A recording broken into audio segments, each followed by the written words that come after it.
Welcome to this part 6 of development and spread of extremism. I hope it will be the last video lecture of this series, and ultimately after that I will prepare a separate video lectures for it, and if I want to add some more then I will add it.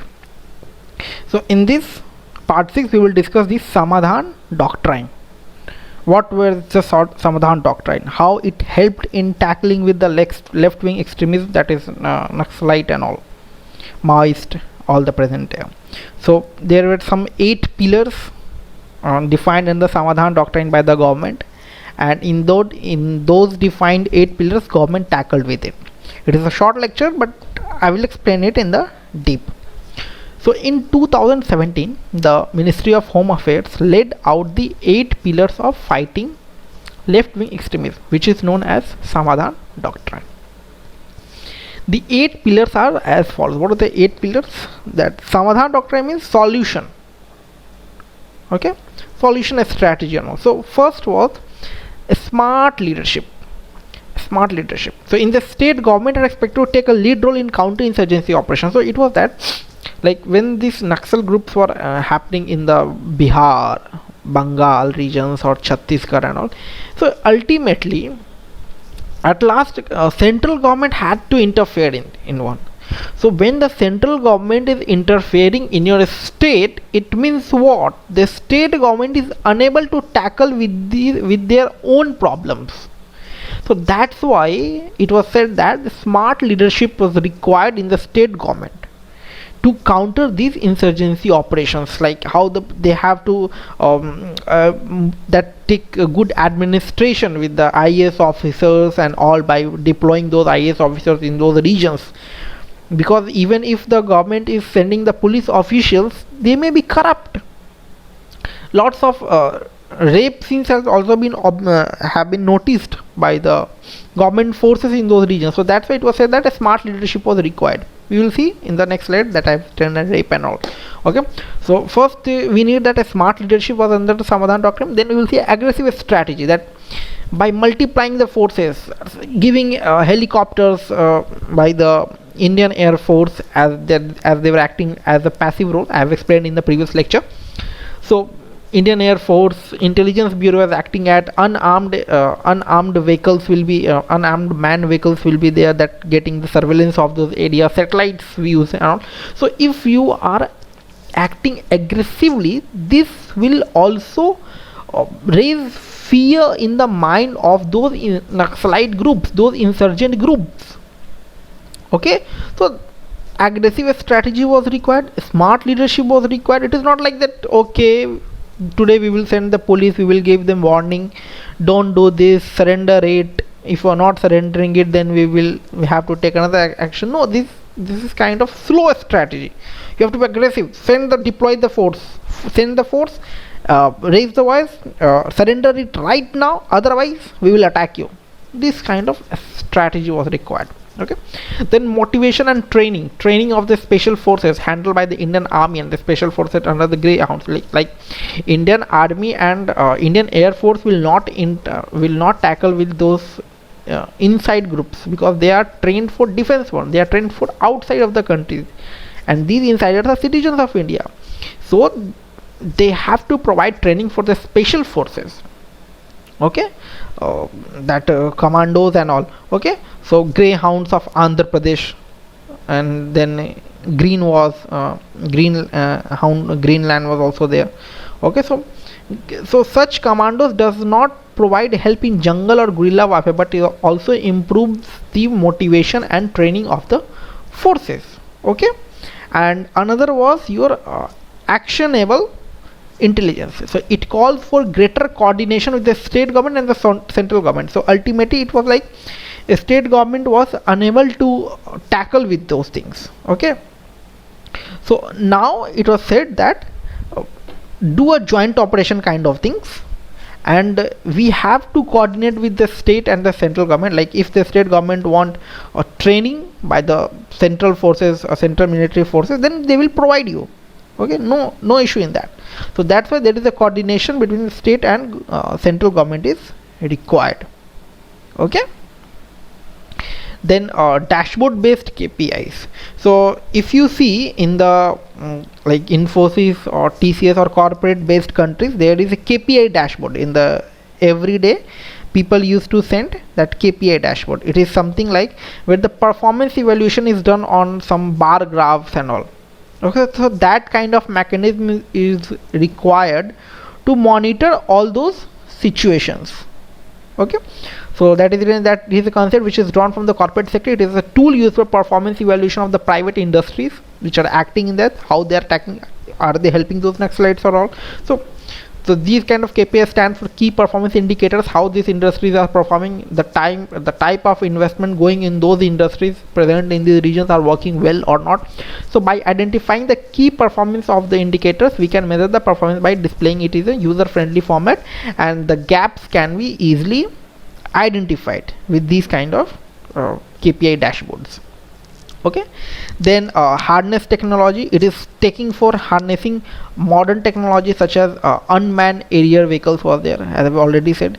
Security forces can make use of thermal imaging equipment, GPS and all. Okay, then security forces can make use of thermal imaging or GPS satellite imagery in order to improve the effectiveness of security forces. Okay, so and another was that action plan for each theater. Like, see, if from each state to state topography changes, geography changes, so as per the geography of the regions, government has to change the strategy, because the local people, that Naxalites are trained for this, because they are trained for those guerrilla warfare. But for the security forces, they have to be aware and they have to be trained as per the topography to tackle with them without any loss. Okay, so that is written here. So it calls for customized action plan for each and every theater, because the problem faced by the security forces will vary from one state to another. So depending upon the local terrain, customized action plan has to be taken for each conflicted area. And no access to finance should be there. Like many a times it has been observed that these insurgent groups, they get financial support and arms support by the western countries or other neighboring enemies like China, Pakistan and all. Okay, so first the eighth step, the last step in the Samadhan doctrine, is to cut off the financing of those Naxals, and this requires effective implementation of the Prevention of Money Laundering Act, PMLA, because this will help in cutting out of foreign funding coming to the Naxal unit. So I will explain more deep in PMLA in some different session, but just understand, because of those act, we can cut off the we cut off the financing of the Naxals and help weakening and make them to weakening of those Naxal insurgent groups. Okay, so this was the 8 pillars. And the last one, that is the allegations of the human right against the security forces, because there has been many cases that was reported as where the villages was burned by those security forces, rape was done, inhuman treatment to them. Okay, so the Salwa Judum began in 2005 as a government-backed people's resistance movement that was against the Maoist. Okay, so Salwa Judum is active mainly in Bastar and Dantewara districts of Chhattisgarh, and special police forces where are the tribals, like they get from the tribals who were designated part of the Salwa Judum and are trained in the arms by the government to tackle with those local peoples and all. Okay, so the allegations for the human right against the security forces, so was like such as inhuman treatment, rape cases has also been reported, burning down of villages, exploitation of their power. Okay, so these were the allegations made by the human rights, and some were right also. So as per some media reports, number of fake encounters and rape has been done by the security forces, and in most of the cases the local people failed to get the justice regarding the such molestation, because they don't have that power, don't have that money to spend, and their voice was not getting raised to the high, to the public of the country, to the court, to the high court. Okay, so the most controversial issue of the Naxal group was that creation of private militia by the Chhattisgarh.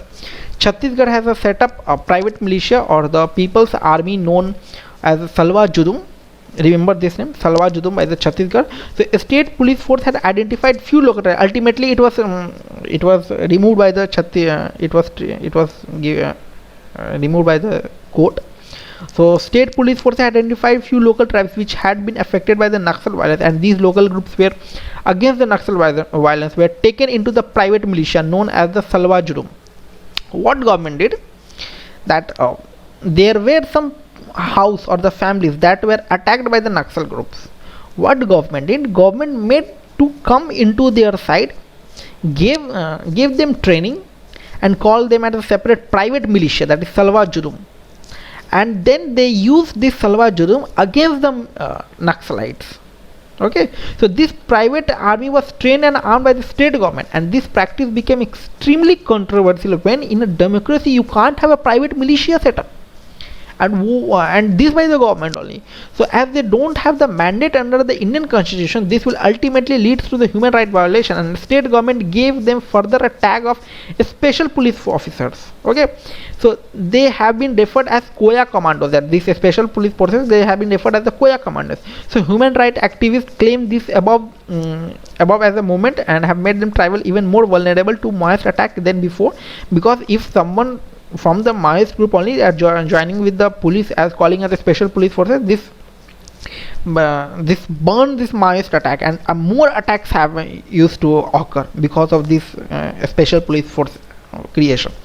So number of cases was filed in the Supreme Court and High Court against this Koya Commandos, and in 2011 Nandini Sundar versus State of Chhattisgarh, the Supreme Court declared this private militia to be illegal and unconstitutional and ordered to be disbanded, because in a democracy this kind of private militia is not supported, that get even trained by the government. Okay, so I hope you understand it. This will be there may be maximum chance this will be the last lecture of this series, and more videos will come in the playlist of security of India, internal security of India. Please subscribe this channel. This is a form of payment you are making me by subscribing this channel only. And if you have any suggestions or if you want any on-demand video lecture, please feel free to ping on my Twitter handle given in the description section. Thank you.